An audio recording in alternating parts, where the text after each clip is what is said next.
네, 안녕하십니까. 반갑습니다, 의원님. 반갑습니다. 예, 오늘 또 뭐 갑자기 또 서울시당 갔다 오시고. 예. 예. 그 먼저 좀 이렇게 끝난 국감에 대해서 잠깐 여쭤보겠습니다. 예. 문정부 마지막 국정감사 하이라이트는 대장동 국감이었는데요. 네네. 민주당은 국민의힘 게이트다. 예. 국민의힘은 이재명 게이트다. 네네. 주장하고 있거든. 예. 이게 뭐 여러 이야기들이 있고 또 복잡하고 좀 그런데. 네네. 의원님도 뭐 그쪽 전문가는 아니시지만. 예. 이 대장동 게이트 본질은 뭐라고 보십니까? 예. 뭐 저분들 그렇게 여당들이 예. 참 잘하는 뭐 능력이랄까 장점이 예. 프레임을 씌우는 거에 아주 아. 도가 터 있습니다. 예, 프레임적. 그래서 이번에도 보면은 국민의힘 게이트다. 이 완전히 거꾸로 역을 씌우고 있는 것이죠. 예. 대장동 게이트를 직접적으로 기획하고 또 실현하고 했던 사람이 누굽니까? 전부 이재명이나 아니면 이재명의 신복들입니다. 그걸 보면 뻔하게 그게 뭐 일부 돈이 뭐 우리 당 어느 후보 아들한테 갔다 해가지고 그걸 국민의힘 게이트다. 그리고 그게 변호사들 여러 뭐 법률 전문가들한테도 돈이 많이 갔지 않습니까? 거기 옛날에 10년 전에 예. 그 국민의힘 당은 그때 새누리당 당원이라 해가지고 그 국민의힘 게이트다. 또 옛날에 박근혜 그 이명박 박근혜 정권 때 잘 나갔던 사람이었다. 그래서 국민의힘 게이트다 이렇게 주장합니다. 예. 근데 그분들이 지금 정부에서 완전히 그쪽 관련 핵심이고 지원 정부에도 잘 나가는 사람들이거든요. 그런 관점에서 보면 이것은 뭐 말 안 해도 국민의힘 게이트가 아니라 민주당 게이트다. 이재명 게이트다. 이건 누가 봐도 뻔합니다.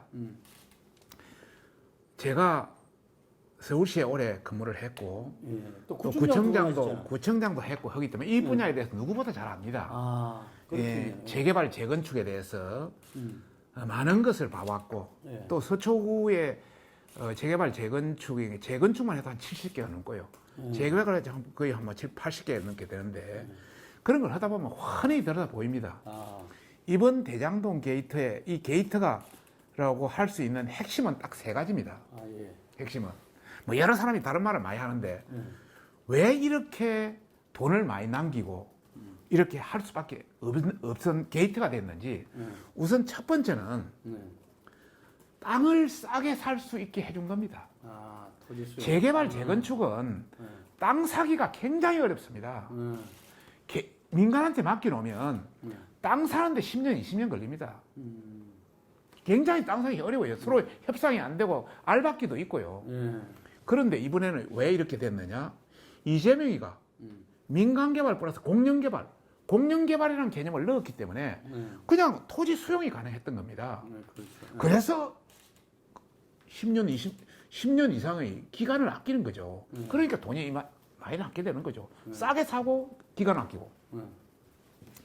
두 번째는 원래는 그게 이렇게 하게 되면은 임대주택, 임대아파트를 많이 넣게 돼 있습니다. 프로테이지가 딱 돼, 뭐 30%든 40%든 50%든 넣게 돼 있는데 이것을 민간한테 분양할 수 있는 분양아파트 비율을 늘려줬기 때문에 돈이 많이 나올 수밖에 없죠. 그 다음에 세 번째는 초과이익 한수. 그걸 없애버렸죠. 이재명이가. 없애버렸기 때문에 그 돈이 엄청 남을 수밖에 없어요. 그래서 몇 천억이 왔다 갔다 하고 자기는 뭐 공영개발에서 뭐 환수했다 하지만은 환수한 거는 기부 찬합, 예. 공원이나 도로 기부 찬합한 거 그거는 민간이 해도 다 기부 찬합합니다. 나머지 남은 거는 그 경기개발공사 그게 한 1,800억 간 거 외에는 거의 8천억 가까이가 민간한테 한 거예요. 민간한테 완전 뭐저 경실련에서는 1조 8천억이 민간에 갔다고 이야기 최근에 공개했습니다만은 뭐 간단히 말했어도 거의 1조 가까이가 민간한테 다 넘어간 겁니다. 민간한테 엄청난 혜택을 주고 그러다 보니까 그 특수 사람들이 그걸 다 가지게 된 거죠. 뭐 8천만 원 투자해가지고 1천억을 가져가는 이런 현상이 세상에 세계 어느 나라도 있을 수 없는 그런 사건이 발생합니다. 제 예측으로는 네네. 4인방 가지고 끝날 것 같아. 4인방에 대한 뭐 어떤 사람들 구속도 돼 있고 어떤 사람들 영장 다시 친다는 이야기도 있고 이런데 요들 간의 어떤 불법, 부패, 투기 이렇게 끝날 것 같아요. 어떻게 보십니까? 지금 현재 이것을 검찰에 맡겨놓고 있습니다. 예, 검찰에. 예. 검찰에 맡겨놓는데 검찰이 압수수색도 한참 늦게 했습니다. 변죽만 우리다가 했기 때문에 이미 자료가 상당히 다 유실되었습니다. 예. 무슨 핸드폰 하나 밖으로 떴는데 그것도 못 찾아서 난리 부르스친다면 이거는 나라가 아니고 검사가 아닌 거죠. 그 다음에 두 번째는 그 검사 자체들이 구성이 전부 친여당 검사 위주로 구성되어 있습니다. 예. 그래서 결과가 뻔한 것이죠. 그래서 우리는 특검으로 가야 된다 이렇게 이제 주장하고 있는 것이고 예. 방금 우리 대표님께서 말씀하신 대로 여기에는 그 천화동이 뭐 몇 호부터 7호, 8호까지도 있고 예. 또 그 관련되는 변호사라든지 관련되는 그 많이 있지 않습니까? 예. 이 사람들 다 충분히 범죄에 해당될 수 있는 기거든요. 예. 그런데 그런 의지가 없을 것 같습니다. 그래서 지금 현재 방금 말씀하신 4인으로 축소해서 예. 그리 될 수밖에 없다. 그래서 국민들한테 저희들이 주장하는 것은 이번 대선에서는 이런 거, 이번 대장동 사태, LH 사태 이런 걸 제대로 밝히기 위해서는 우리 국민의힘한테 힘을 모아주셔야 된다. 그래야 제대로 밝히고 대한민국의 정의와 공정이 살아있는 나라가 된다. 이런 차원에서 국민 여러분들이 국민의힘에 많은 관심을 가져주시라는 말씀 드리고 싶습니다. 예. 그 지금 이재명 캠프에서 선대위원장을 했죠. 우원식 전 네네. 원내대표가 예, 이번 남은 정기국회를 네네.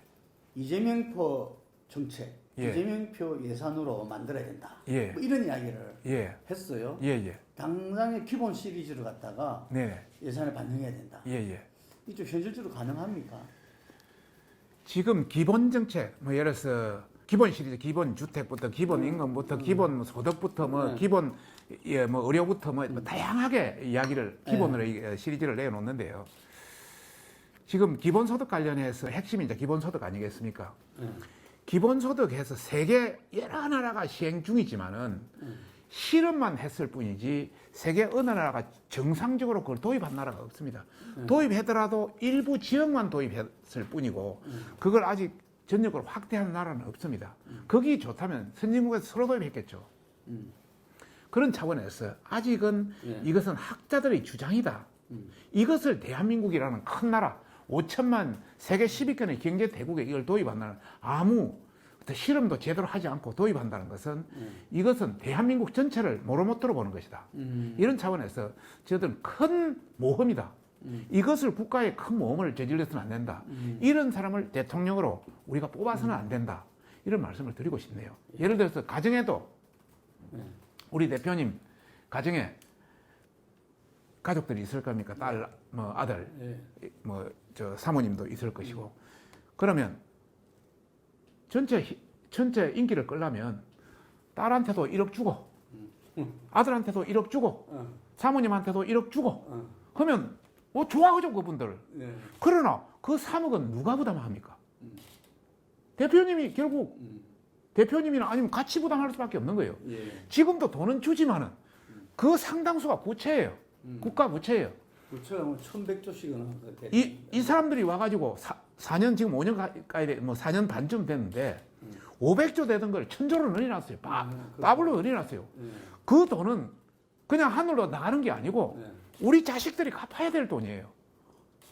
우리 집에 은행에서 돈 4억 빌려서 1억씩 나눠가지고 너희들 한 1, 2년 재밌게 써라. 한 3, 4년, 5년 재밌게 써라.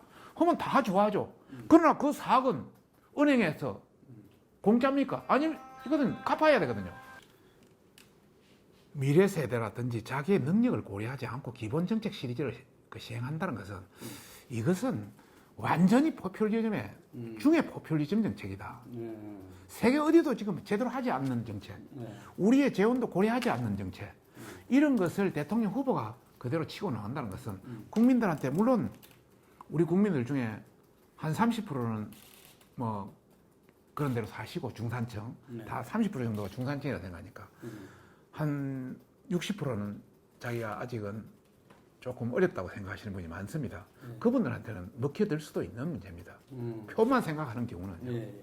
그러나 대통령이 되겠다는 사람이 이렇게 포퓰리즘 정책을 무작위적으로 치고 나온다는 것은 도리가 아니다 이런 말씀 드리고 싶습니다. 그 지난 그 4.7 보궐선거에서 예예. 그때 서울시당 위원장이 예, 그렇습니다. 예, 선거를 총지휘하셨는데 그때 LH 사태로 해서 민심이 네네. 지금 여당에서 멀어져 버렸어요. 그렇습니다. 그게 야당이 굉장히 영향이 있었죠. 압승이 됐는데 그때는 어쨌든 2030의 분노가 제일 컸잖아요. 예예예. 그 대장동 게이트도 어찌 말하면 부동산 네네. 아파트 문제잖아요. 예예. 그래서 이 젊은 층에 대한 영향이 크리라고 이렇게 보여지는데 현재는 그 야당이 그걸 제대로 흡수를 못하고 있는 것 같아요. 예. 어떻습니까? 저희들도 국민들의 지적에 대해서 네. 지금 겸허하게 생각하고 있고, 네. 하여튼 이 대장동 게이트, 백현동 게이트 뭐 이런 걸 분야로 지금 나누어서 좀 집중적으로 계속 이어갈 생각을 가지고 지금 당에서는 처리하고 할 예정입니다. 그런데 이제 국민들도 다 아시다시피 저희 국민의힘 국회의원들 관련해서 보면은 우리가 수사권도 없거든요. 은행 계좌 추적권도 없거든요. 또 뭐 그게 관련해서 자료를 요구하면은 경기도라든지 이런 데 자료 하나도 내놓지 않습니다. 우리가 정인을 요구해도 정인 하나도 내놓지 않습니다. 여당이 반대하면 정인을 채택할 수가 없습니다. 그러니까 손발을 다 묶어놓고 하니까 할 수 있는 것은 그 여러 가지 언론의 취재나 거기에 따른 좀 추가 취재, 추가의 어떤 그런 기나 아니면은 제보에 의존할 수밖에 없습니다. 그러다 보니까 많은 국민들이 너희들은 도대체 뭐 하느냐. 장을 벌리줘도 제대로 그 마무리할 줄을 모른다. 이런 비난은 많습니다만은 그런 정치권의 한계인 것 같습니다. 그는 뭐 여당이나 야당이나 그 지금 여당 같은 경우는 조금 그래도 유리합니다. 왜 신문이라든지 또 각종 기업의 노조라든지 뭐 이런 또 그 각종 그 뭐 연예 관련해서 PD라든지 뭐 추적 기자라든지 뭐 이런 분들이 상당히 진보 성향 또 여당 성향이 많습니다. 민주 언론 시민연합이라든지 이렇게 뭐 노동조합이 그쪽이 대다수 가 있으니까요. 그러다 보니까 이 또 운동장이 저희들보다는 어떤 추적하고 또 서로 연합하기가 쉽습니다. 저희들은 그런 부분이 상당히 시민단체라든지 이런 부분이 상당히 약하다 보니까 그 한계가 조금 더 있죠. 그래서 사실 저희들도 최선의 노력을 앞으로 더 하려고 하고 있습니다만은 분명히 취약점은 있다 이런 것은 인정해야 될 거로 봅니다.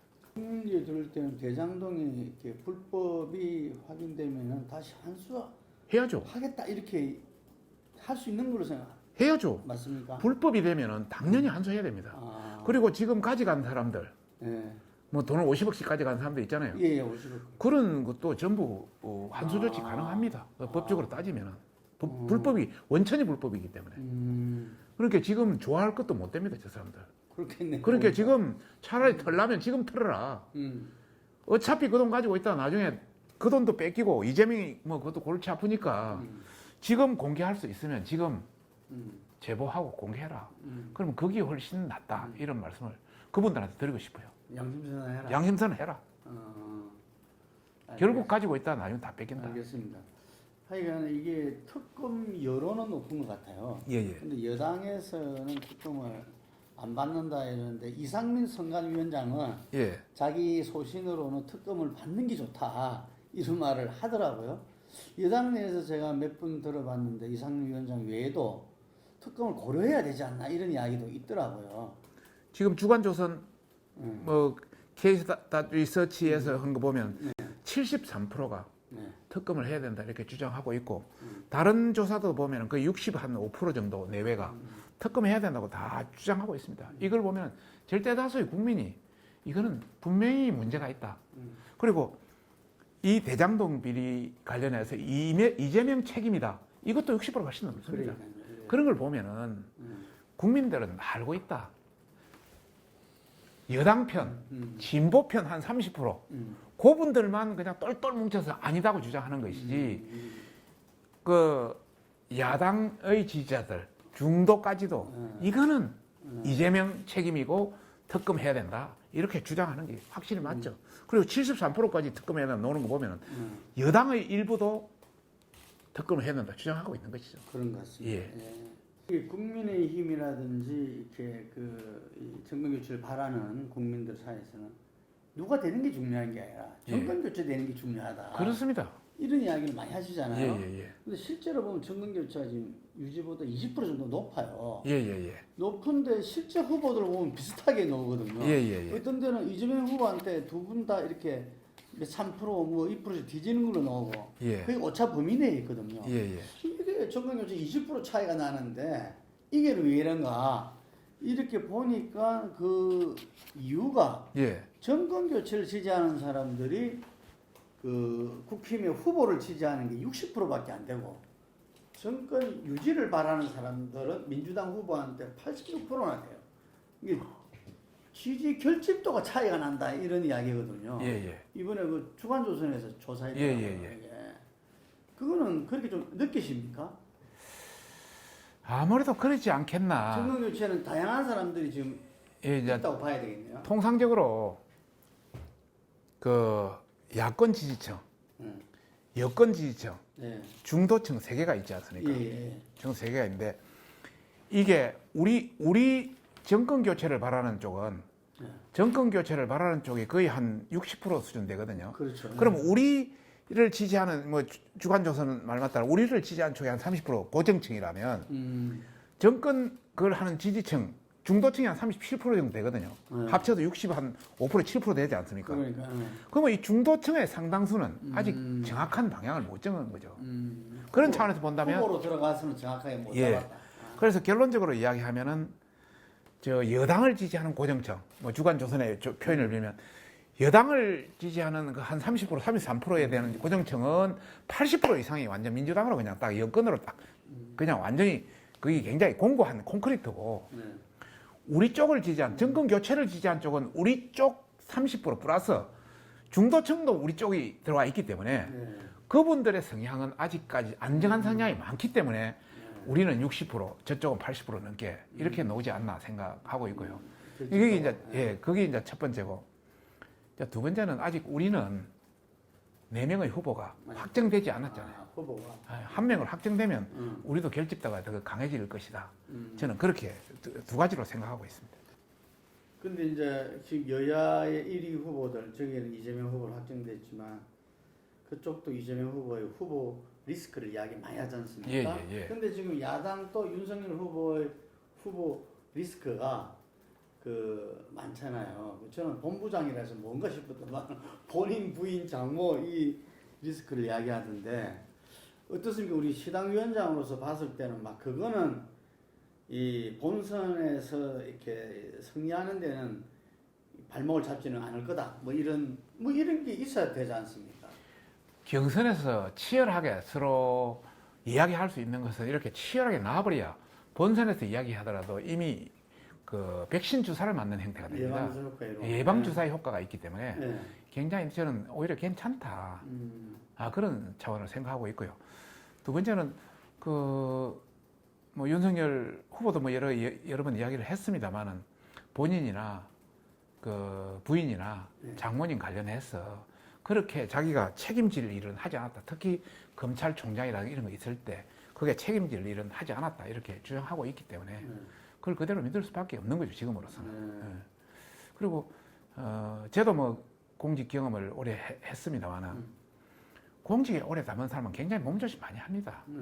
그리고 또 윤석열 후보 같은 경우는 청문회라든지 이런 걸 많이 겪었기 때문에 생각보다는 자기 관리를 잘 했을 것이다. 저는 그렇게 생각하고 있습니다.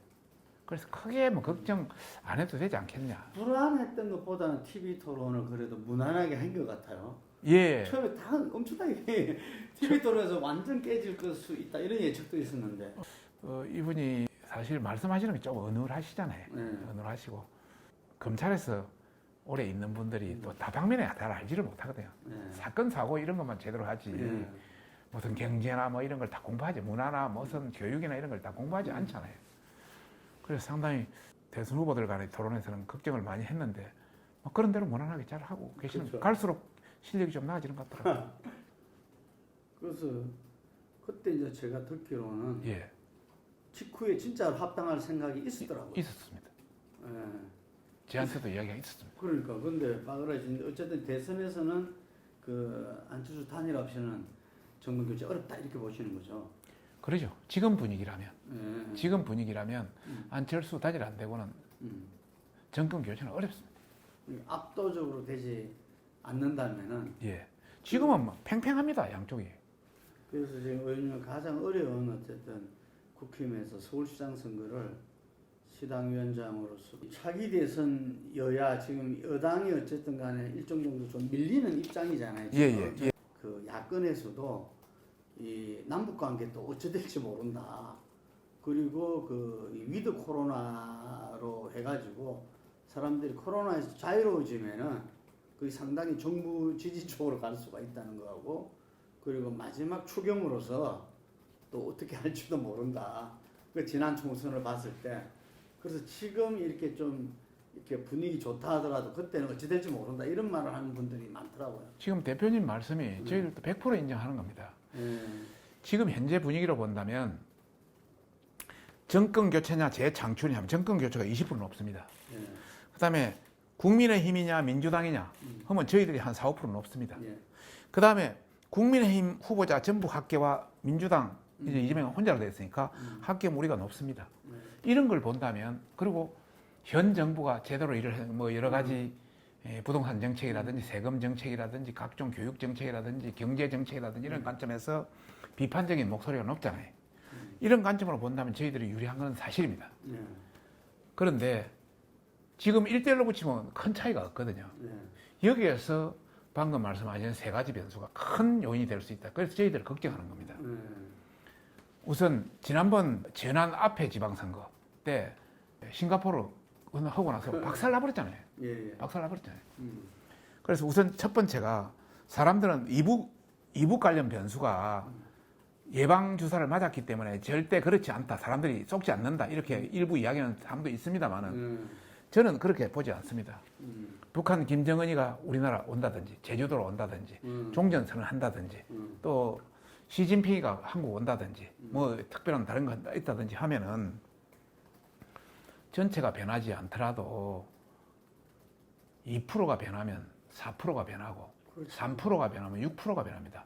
3% 100명 중에 3명만 돌릴 수만 있다면 6%가 변하면 완전 선거가 달라집니다. 판이. 그렇죠. 그래서 그걸 걱정하는 것이 북한 변수요. 네. 그걸 걱정하는 것이고 역시 이제 두 번째 변수는 방금 말씀하신 위드 코로나 변수입니다.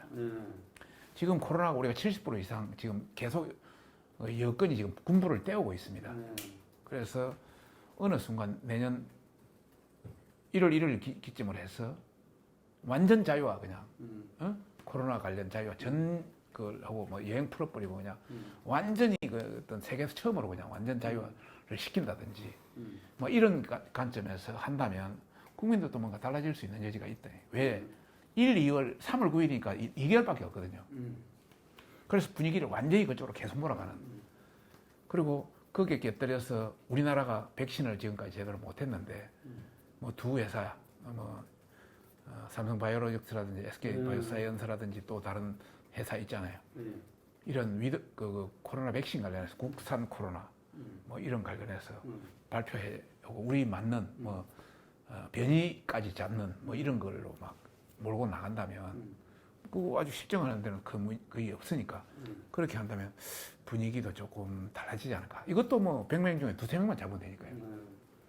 또 하나는 역시 방금 이야기하시는 돈입니다. 재난지원금이라든지 기타 경제 무슨 활성화 대책이라든지 뭐 이제 재난지원금을 방식으로 주기는 어려우니까 예를 들어서 그 소상공인들 지금 세금은 잘 들어오고 있거든요. 그래서 내년에 그걸 당겨서 전 국민한테 주고 또 소상공인한테는 상당수 돈을 주는. 근데 돈 못 주게 할 수도 없잖아요. 못 주면 못 준다고 또 국민들이 난리치니까. 그러니까. 그런 세 가지 변수가 있는 거죠. 그래서 사실 저희들이 끝까지 완주해서 이긴다는 게 간단치 않습니다. 그러네. 진짜 조심하고 또 조심하고 옛말에 노자의 그 도덕경에 보면 치대국 약팽소선이란 말이 있습니다. 큰 나라를 다스리기 위해서는 치대국 약팽소선 작은 물고기 굽듯이 조심조심 해야 된다. 나라를 다스리는 데는 지금 시국이 바로 그런 행국이다. 치대국 약팽소선. 야, 조심하시네. 예. 치대국 약팽소선.